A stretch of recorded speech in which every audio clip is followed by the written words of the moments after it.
Okay, this should be the final part to this review. Uh, anyway, like I said, she's just brought down. We see him immediately shot, her not reacting to it.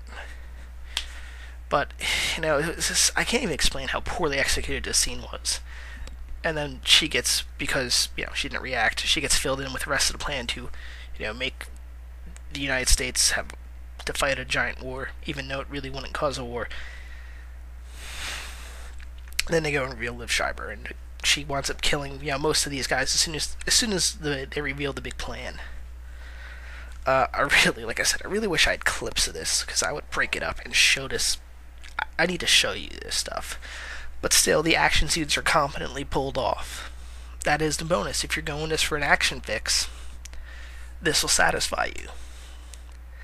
If you're a person that can turn off, really not pay attention to the plot and just accept it as a move, go from one action scene to another, it'll probably satisfy you. They're done okay. They're not groundbreaking. They're not like, oh my god, this is a great action film. Because if it was, I would say, who cares about the plot?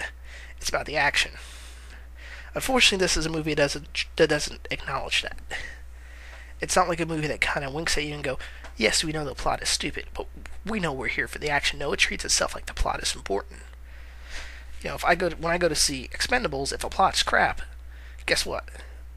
It's a type of movie that winks and goes, we know the plot is crap. We know what we're really here for is the action scenes.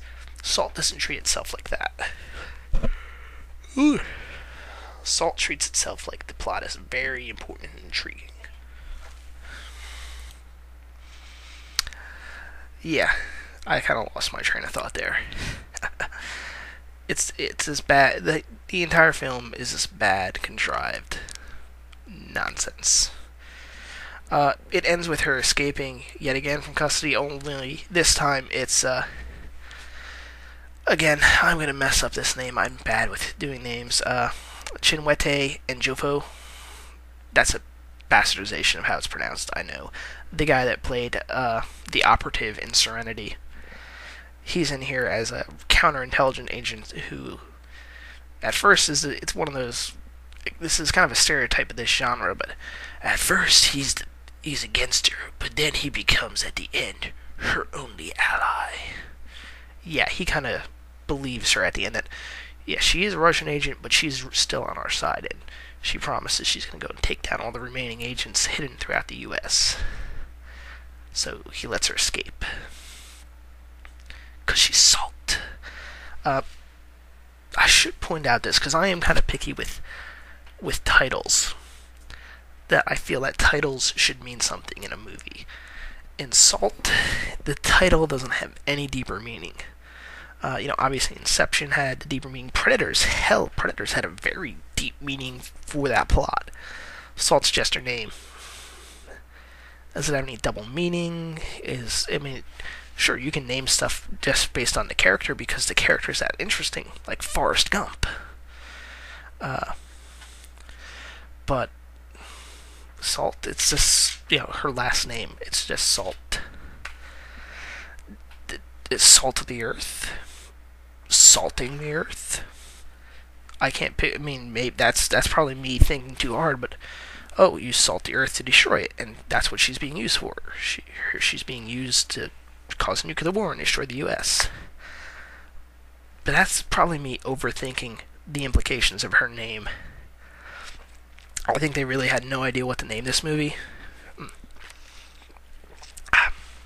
Some more of my cherry coke. They had no idea what to name this movie, so they just picked the character's last name, Salt. Don't question it, no one else will. Wrong. I question it. Hell, I could think of a better name for this movie right off the top of my head. How about Identity? Because they're trying to play with what her identity is. Is she who she says she is, or is who people think she is? No, she's got a deeper meaning to what her identity is. See, if they said identity, I could kind of go along with the title, but no. And again, I think I'm even overthinking that this is a subtext in this plot. I think they just really wanted a twisty-turny plot, and so just decided to give us one. Just do random changes in characters for the hell of it. And not give us introduction to other characters. and then kill them off and act like we're supposed to care, and then kill off other characters who we're supposed to care about, and in a way that doesn't let us actually care. If that makes any sense. So again, once again, to sum up everything. Ooh, see, like I said, I just come back and I have my nice medium extra large soda, which of course I took the free refill because $5 for a soda, for crying out loud. Damn right I'm getting a free refill. Yeah, that's the real complaint about this movie. I had to spend $5 on a soda.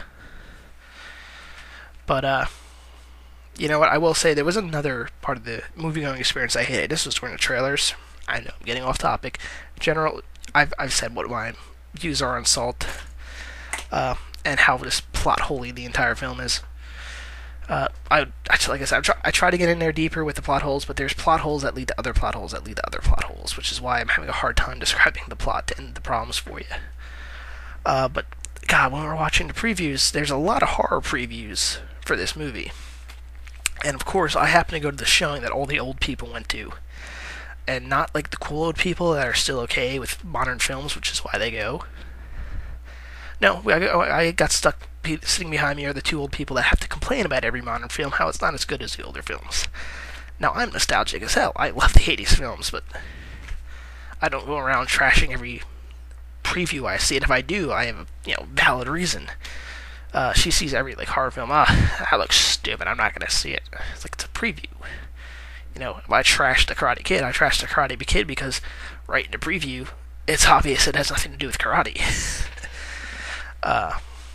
And I loved how she also trashed the other guy's preview, which even I got a few chuckles out of, and the rest of the audience was laughing like hell. And she was like, "I guess my sense of humor is different."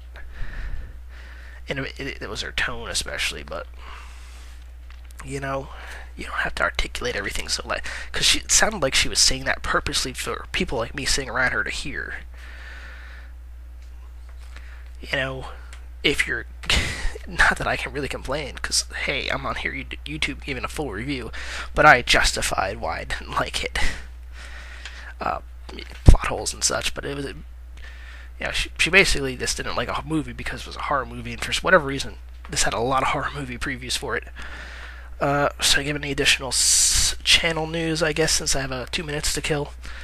I'm probably going to do a Comic-Con recap day 1 right after I finish this video, because there was a lot of little tiny bits of info, but really nothing to do an entire video on any one of them individually. I haven't seen the videos from the panels yet, so I don't have too much detail, but there were some little tidbits of information I'll probably want to sum up. This will probably be my final recent movie review until probably Expendables. There's nothing out that I'm really excited to go and see until then. But that'll probably give me some time to do some retro reviews, which I haven't done yet. And I keep on meaning to. I'm still trying to pick which ones I want to do. I'm looking at Judge Dredd right now, but that's been done to death, really. I'll think of something. In the meantime, that is Salt. I'm not recommending it. Like I said, it doesn't mean I'm saying don't go see it, but still, it's like, yeah, you're probably not going to like it if you see it. If you're just really looking for something to pass time, it might suit you, but no, if you want a good cinema experience, really, like I said, there's a bunch of other good movies out right now. Go see them.